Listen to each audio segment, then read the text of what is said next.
Now, you know, some conspiracy theories believe that there is no space. Like, we're surrounded by water, we're under the water, and stuff like that, right? Now, there's no way to prove or disprove that yet that we've found. But you know what my solution to the water is, right? Stay out of the water. All right? This next video we get into, man, is sailor accidentally makes chilling discovery in the middle of the ocean. Let's check it out. There is no end to the mysterious encounters sailors face on the vast and unforgiving ocean. World War II German warships have been exposed. Experts say many of the ships still contain ammunition and explosives, which makes moving them dangerous. And today, we are diving right in. From ships that were found with the entire crew frozen. Lying face down, arms spread out, his head had been crushed, and when they got closer, they saw that he was even missing a leg. To sightings that defy explanations, and the eerie story surrounding the new Bermuda Triangle. Join me as we unravel the maritime enigmas that continue to unnerve sailors. Researchers from the Atlantic Shark Institute experienced a moment of excitement when their fish finder detected a massive megalodon. The researchers estimated the length of the megalodon to be about 50 feet, weighing around 40 tons. This discovery sparked enthusiasm among the team, but their excitement quickly turned to disappointment when the massive mark on the fish finder turned out to be a school of Atlantic mackerel. Atlantic Shark Institute was conducting research here off the coast of Narragansett when under their boat, their scanner spotted something that looked like a big shark. And we thought we'd get a couple of hundred likes, and suddenly it's gone worldwide. It's been pretty viral and frankly pretty funny. The researchers revealed that they initially mistook the school of fish for the legendary megalodon. The accompanying screenshot of the fish finder showed a shape resembling a giant shark with a dorsal fin, adding to the initial confusion. However, the researchers later realized that the megalodon sighting was, ironically, a red herring, as the shape transitioned into a school of fish that lingered around the boat for about 15 minutes. Despite the disappointment, the researchers humorously reflected on the moment, stating, "So close, but so far." The megalodon disappeared more than 3 million years ago, and will likely stay that way. But for a few minutes, they thought it had returned.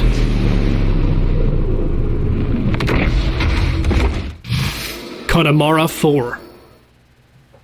Owned by successful businessman Patrick D. Hennessy, the ship went on a celebratory voyage from the Caribbean to Ireland in the spring of 1965. June arrived, but the yacht didn't. It was expected to reach the port by then, but was long overdue.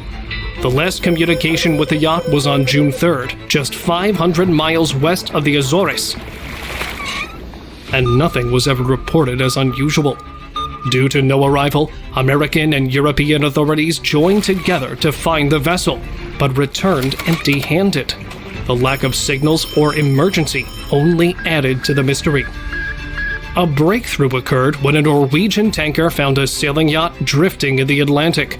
Upon closer inspection, it was found to have been abandoned, and the yacht's identification numbers matched those of the missing Connemara 4. The discovery took place 1,200 miles off the coast of Ireland. However, the whereabouts were unknown. Even later investigations proved to be useless. So, what exactly happened to them? Well, that fact, unfortunately, remains a mystery. Floating torpedo. The ocean is... Sean Sheehan, an experienced boater, and his girlfriend went on a voyage to spot dolphins about 6 miles off Dana Point Harbor. It was during this excursion they noticed an unusual object floating in the water. At first, they thought it was a surfboard, but as they got closer, they found out that it had propellers. That's when Sean realized that what lay before him was an 8-foot-long Navy torpedo. The Orange County Sheriff's Department was informed, and they confirmed that it was a lightweight Navy exercise torpedo. I was like, oh my, what? There's no, An exercise torpedo? Like, Fam, you could have gave that man a heart attack. He probably did. He probably had one, man. An exercise tour? Are you kidding me, bro?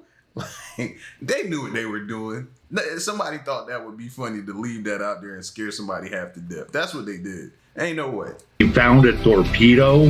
The Navy also got involved and clarified that it was not live. Although it was successfully retrieved, people were curious about how it got there.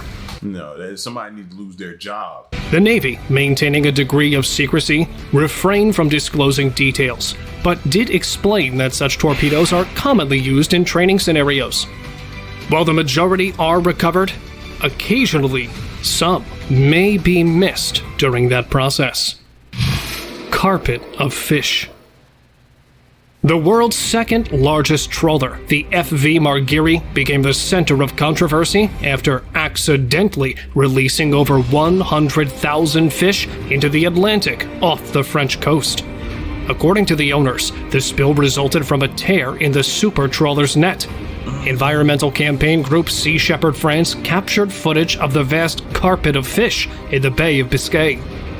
France's maritime minister, Annick Girardin, described the images as shocking and promptly initiated an investigation.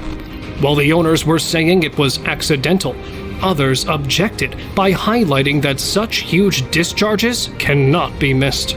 Well, you arrive on the patch of fish and you just catch everything. This goes against the capacity of the population to regain from the predation. Sea Shepherd France called attention to the lack of control, weaknesses, and fines in the maritime environment, urging the implementation of remote e-monitoring cameras on all fishing vessels. I should also mention that trawlers like the Margiri use giant drag nets over a kilometer long for fishing. The FV Margiri, facing protests by activists, was ordered to leave Australian waters afterwards. What would be the benefit for them doing that? What's the reasoning behind it? Well, why would somebody do that intentionally if that's the case? If it was a mistake, we get it, but sometimes they say it's a mistake and it's not. So what would be the intentional reason for them to do that? What do they gain out of doing that? I'm trying to figure it out. Massive pumice raft. In August of 2019, sailors spotted a massive raft of floating pumice rock, roughly the size of Manhattan, drifting towards Australia. The raft was a vast sheet of volcanic rock composed of marble to basketball-sized pumice stones.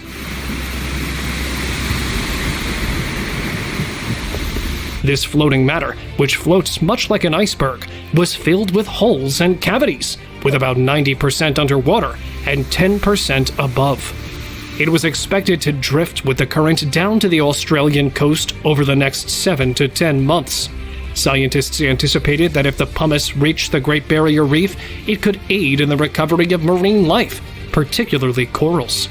The crew who encountered the floating pumice expressed the eerie atmosphere it created. The entire ocean appeared to be matte, and the rocks seemingly were closing in around them. Scott Bryan, a professor at Queensland University of Technology specializing in geology and geochemistry, explained that such pumice events occur approximately every 5 years. Interesting. Mystery of the Sargasso Sea. A special spot in the North Atlantic Ocean has puzzled sailors and storytellers for ages. Starting with its discovery, this sea became famous for its unique features: floating masses of sargassum seaweed that form big, dense patches. In the 15th century, Christopher Columbus sailed through these strange waters during his trips to the Americas, noticing the odd lack of winds and currents. Over time, the Sargasso Sea turned into a center of attention in maritime stories, with tales of ships getting stuck in the thick seaweed and the quietness of the waters adding to its mystique. As the centuries passed, it got linked to various maritime puzzles, especially the disappearing acts of ships and crews. Stories circulated about vessels getting caught up in the sargassum, trapped in a never-ending calm, unable to break free from the seaweed-filled waters. This gave rise to many stories of a tentacle-like sea monster that would capsize ships. Could this be the birthplace of sea monsters? The Devil's Sea.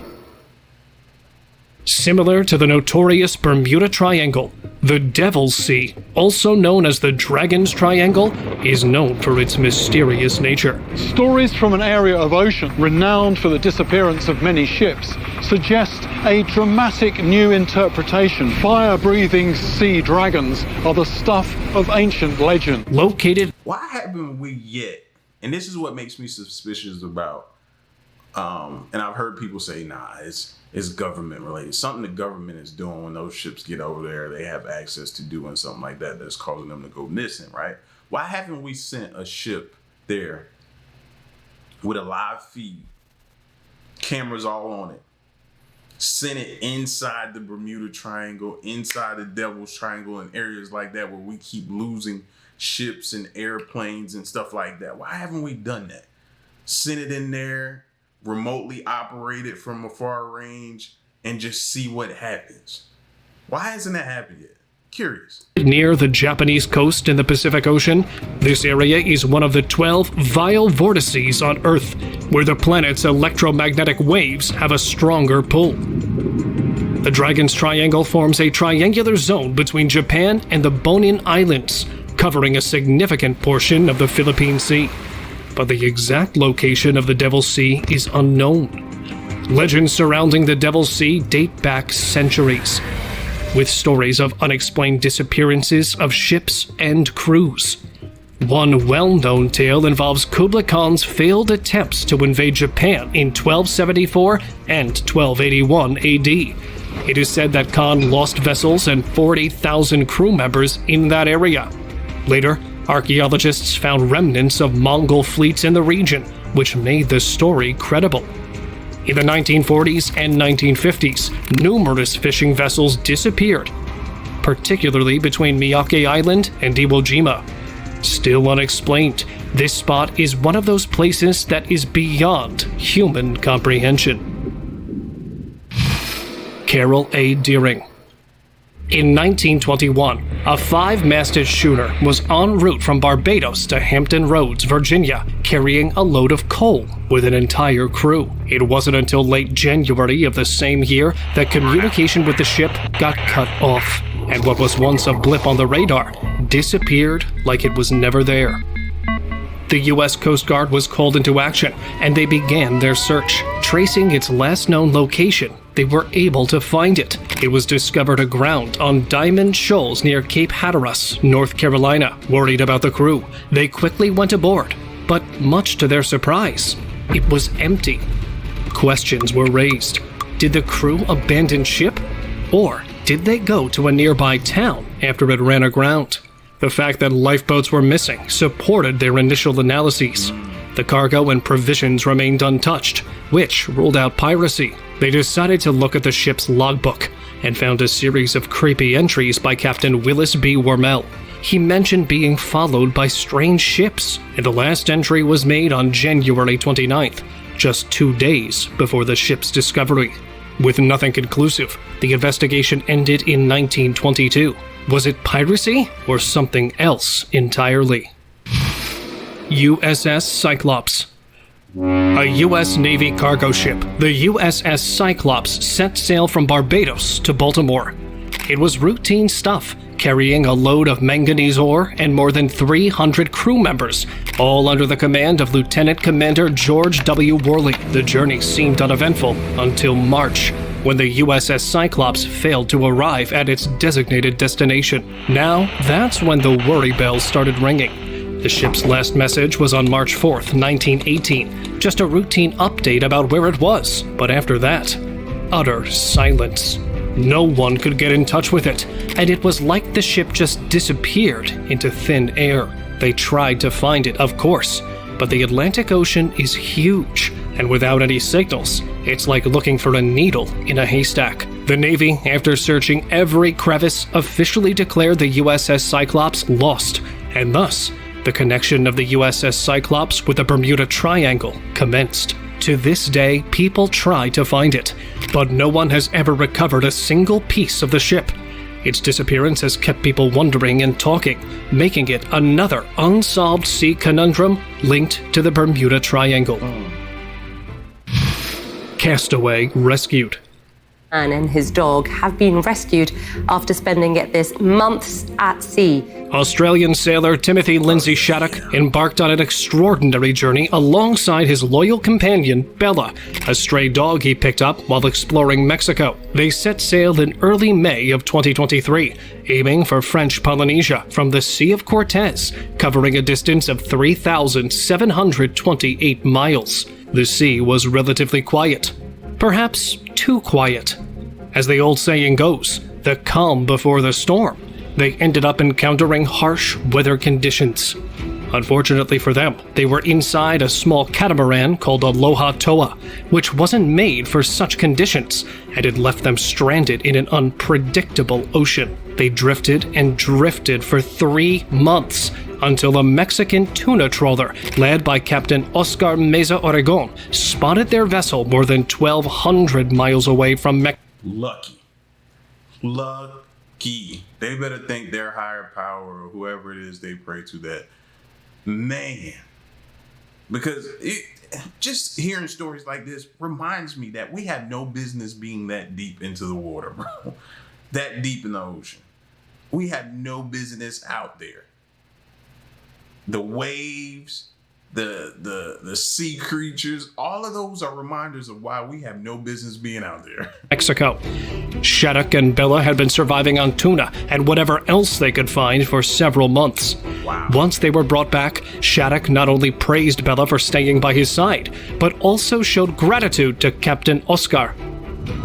Look, to the captain and this fishing company that saved my life. I mean, thank you. And how is Bella? How is Bella? She's amazing. Like that dog is something else, you know. Despite this experience, Shattuck said he still loves the ocean and will not stop sailing it. Is that Meg?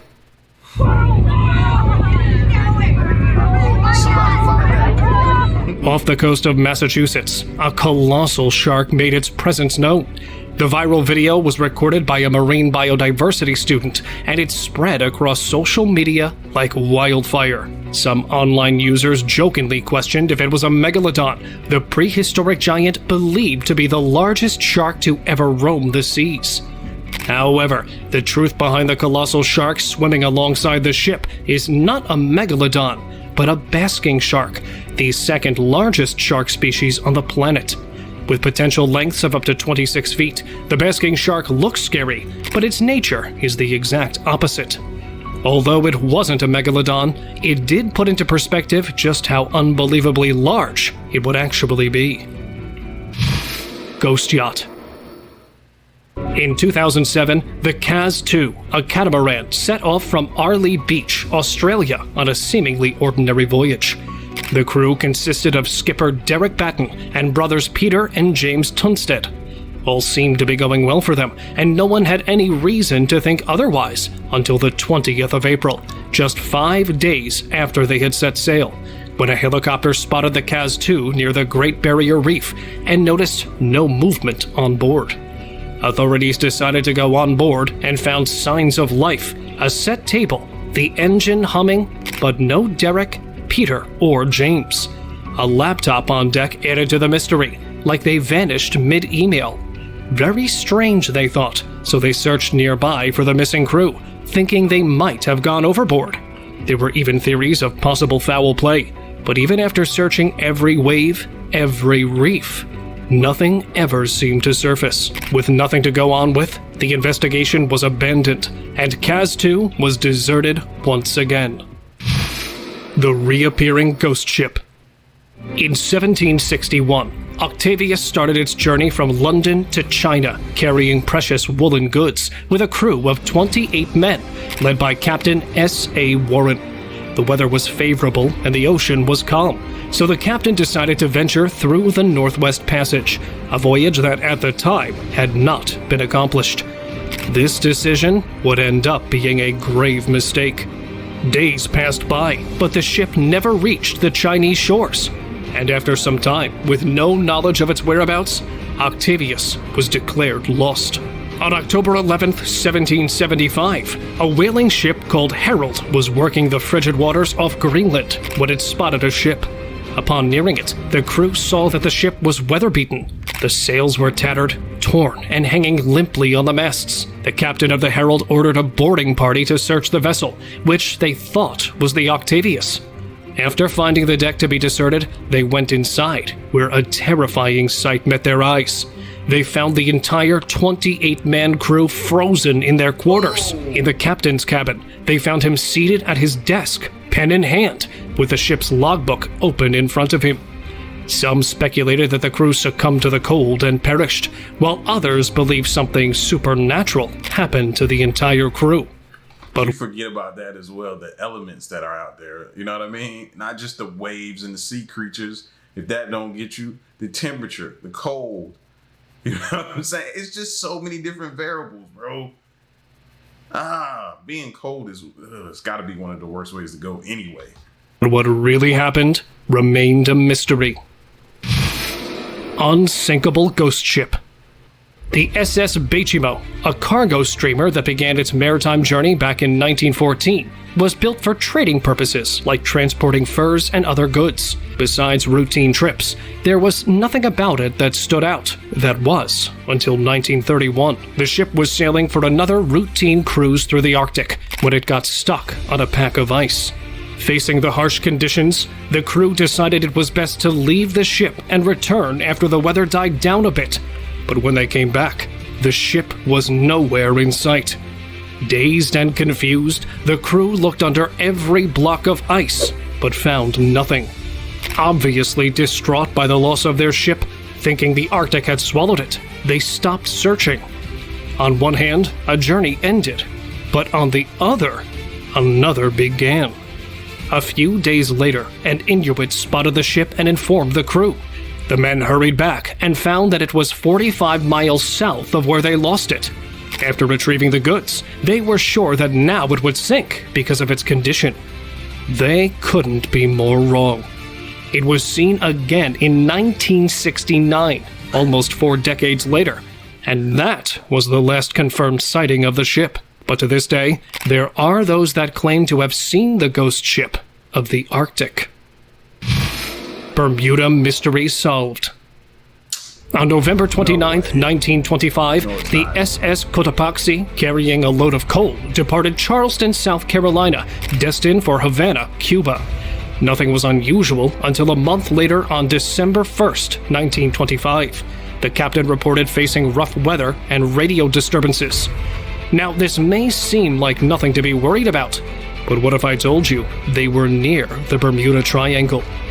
Communication with the ship cut off completely, and no distress signals were ever received. Cotopaxi seemed to have just vanished. For the next 90 years, the whereabouts of the ship would remain elusive. Then came 2015, when underwater explorers discovered a sunken ship off the coast of St. Augustine, Florida. They could finally reveal some answers. Based on dimensions and location matching the last known coordinates, it was identified as the SS Cotopaxi. Further investigation revealed that the ship likely succumbed to a combination of mechanical issues and weather conditions. The discovery of the ship turned out to be monumental. Yeah, the weather conditions caused the mechanical issues. That's what happened. Stop it. Why is that? Because for the first time, something this conclusive relating to the Bermuda Triangle came to light. Sailing mummy. In 2016, off the coast of Barobo in the Philippines, a few sailors participating in a race stumbled upon a lonely yacht with the name Sayo written on it.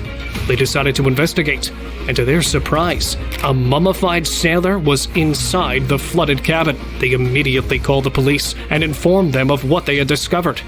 Investigations were underway, and they suggested that this person likely succumbed to natural causes while sailing alone in the dry and salty.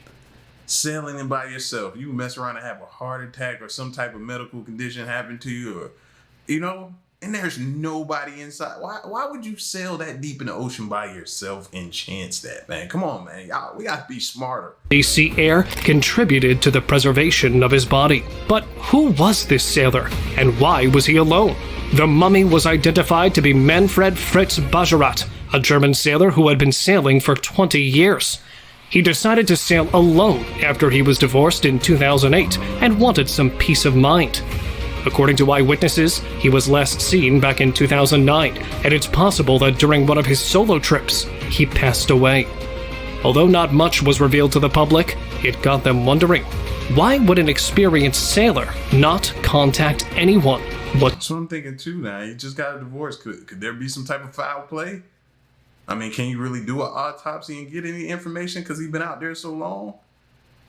Sound like foul to me, foul play. Do you think the reason is the Sulphur Queen? Originally a T2 tanker, it was later converted into a cargo ship. The Sulphur Queen departed Beaumont, Texas on February 2nd, 1963, and headed for Norfolk, Virginia with a cargo of molten sulfur. But no one knew that the vessel would never reach its intended destination. 2 days passed with no updates from the captain, and on February 4th, the Marine Sulphur Queen was officially reported missing. This started an extensive investigation by the U.S. Coast Guard that found no debris, leaving the fate of the ship and its crew shrouded in uncertainty. The mysterious disappearance led to widespread speculation, with theories suggesting a potential event related to the nature of the cargo. Then, on March 6th, the U.S. Coast Guard declared the Marine Sulphur Queen lost. However, 3 years after its disappearance, in 1966, a life raft belonging to the ship was found off the coast of Florida. This discovery hinted at the possibility that the ship encountered trouble far from its intended route. But instead of answers, it only raised more questions. Over the years, various theories have been proposed, ranging from structural failures to supernatural reasons, each adding to its unknown disappearance. The Last Goodbye. At the age of 16, Abby Sunderland set out on a quest to become the youngest person to sail solo and unassisted around the world. Everything was going swimmingly, but on June 10, 2010, her dream turned upside down when Wild Eyes capsized, losing its mast in the seas between Africa and Australia. This left her stranded in the remote Indian Ocean. But fortunately for her, help arrived in the form of a French trawler 2 days later. Although she was saved and brought back home, her yacht was swallowed by the ocean, lost forever. At least, that's what she and her family thought. A decade later, a surprising bit of news made its way to Abby. Can you guess what it was? That's right, her once lost yacht, Wild Eyes, had magically returned. She was overwhelmed by this news, and it ignited a wave of emotions in our protagonist. It was discovered off the Australian coast just 12 miles south of Kangaroo Island. Time had done its part on the yacht as it was encrusted with barnacles. But for Abby, it was very emotional to see it once again. The yacht sank properly this time around. It was as if it only returned to give Abby a final goodbye. A little closure. Mary Celeste. There was a strange event in 1872 involving a ship called the Mary Celeste, and it turned into one of the biggest sea mysteries. The Mary Celeste had started its journey from New York to Italy, with Captain Benjamin Briggs leading the way. But a British ship, Dea Gratia, found it floating on the Atlantic Ocean. And here's the catch. The ship was fine, and the booze barrels in it were all good, but the whole crew was nowhere to be seen. People had all sorts of ideas. Pirates, seaquakes, you name it. But guess what? No proof. They looked into the ship's log, and it showed nothing strange before the crew disappeared. Even after all of these years, no one knows what really happened. The mystery of the Ellen Austin. The vessel Ellen Austin was under the command of Captain John Baker as it passed through the Bermuda Triangle when it encountered a ship drifting aimlessly. The captain tried to make contact with the vessel for 2 days, but got no response in return. Worried that something might have happened to the crew, he and his crew stepped on a sailboat and boarded the drifting vessel, only to find no one on it. The ship was completely loaded with supplies, which only puzzled the men further. Captain John decided to bring the abandoned ship to shore, and for that, he sent a paid crew to man the ship. For 2 days, the ships sailed together when suddenly a storm came their way. This separated them, and the drifting vessel got lost.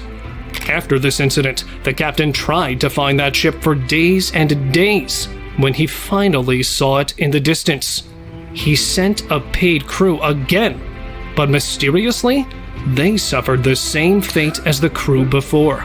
When the owner of the Ellen Austin was told about this, he was so shocked that he ended up selling the company. And that was the end of the Ellen Austin. The Caleuche. Alright friends, it's story time. An ethereal fog sometimes engulfs the island of Chiloé. Legend holds that occasionally, at low tide, the wind carries ghostly music and soft voices out of that fog. The air grows cold as these sounds drift over the waves, and in the mist offshore, a shape appears. The Caleuche, a lovely white sailing ship full of bright lights, music, and laughter of a party. Some say the Caleuche is a living being, luring sailors aboard with its ghostly music and capturing them for all eternity. Others say it is a vessel crewed by those who have drowned at sea, brought to the ship by water spirits to live again. Still, others claim that the Caleuche is crewed by warlocks who make magical pacts with certain traders, offering them prosperity in exchange for dark favors and promises. Those who see or hear the Caleuche but resist its call are turned into marine animals, such as seals or sea lions. Whether it's a living creature, a vessel of the resurrected, or a haunt of warlocks, whichever version of the legend you prefer, if you enjoy folklore, Chiloé is a fascinating destination. Empty ship. In 2013, the non-profit group Ocean Research Project made a remarkable discovery in the middle of the Atlantic Ocean, approximately 800 miles from Bermuda. So what I'm gathering is this happens a lot more than I would like to know, like to think. This happens quite frequent, I see. Just random ships popping up, and you don't know if you're going to find somebody dead on there, or they've all abandoned ship, or the ocean got them, or some type of sea creature got them. Like, I'm seeing this happens a lot. The team spotted a seemingly abandoned vessel named Wolfhound, and Matt Rutherford, a member of the team, went on board to investigate. Upon entering the sailboat, Matt found a messy but intact interior, with household and personal items scattered around. The boat was in good external condition, but its engine was no longer working. Unsure about what to do next, the team decided to tow the vessel, despite it being bigger than their boat. Initially, all seemed well, but over time, the strain put on their boat due to the size difference was too much. This caused their engine to seize, so they ended up releasing it. And for them, that was the end of it. After the release of the video highlighting their discovery, new information started to surface. It turned out to be a sailboat owned by Alan McGettigan, who abandoned it after it stopped working. McGettigan and his crew were eventually rescued, but the boat was left behind. And 9 weeks later, Ocean Research Project had found it. It's time for today's open discussion. Although this picture shows a huge shark fin, it was actually taken from a real incident that took place in South Africa. A ferry was en route from Incheon to Jeju Island when the vessel capsized. Several factors contributed to the situation, like being overloaded with cargo, which compromised its stability, improper stowage of said cargo, and modifications made to the vessel. The captain and crew abandoned the ship, which resulted in them being arrested and facing charges. 혹시 배 안에 남아있는 사람이 있을 경우에도 대책을 세워서 잘 구해라. 이런 지시를 받은 적이 있습니까?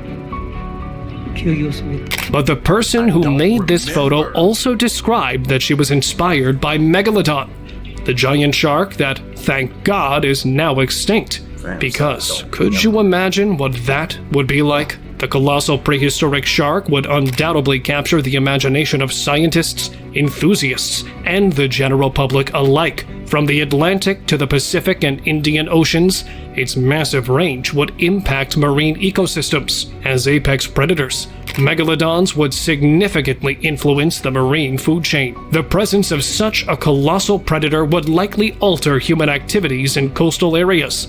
Increased caution would be necessary for water-based activities, impacting fisheries, tourism, and maritime industries. The idea of sharing the oceans with a megalodon could reshape the way humans engage with marine environments, which might just stop people from fishing illegally. But how do you feel about that?